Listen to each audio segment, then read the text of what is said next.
The CDC still recommends anyone with symptoms, a positive test, or exposure to someone with the virus wear a mask when indoors in public. So with the uptick in cases and new variants, 10 Tampa Bay's Miranda Parnell asked experts about what we should be on the lookout for and the best ways to protect yourself.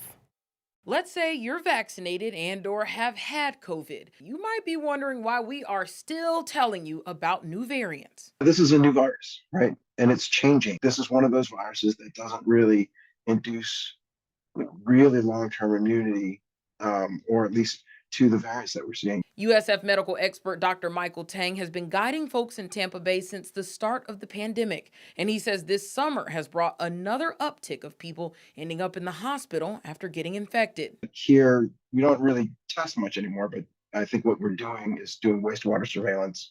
Also, seeing an uptick in the number of people being hospitalized with COVID. So should you go ahead and get a booster? The CDC director says if you can wait for the fall, new shots for flu, RSV, and COVID are all expected to be available. For the COVID booster, it first just has to get the green light from a CDC advisory committee on September 12th. Once they come out with their recommendations, then I think those people who are recommended to get the booster should go and get it. Their recommendations carry weight with the insurance companies, and that's who's going to foot the bill for the booster vaccines. Until then, Dr. Teng says stick to the tried and true methods to stay safe and limit the spread.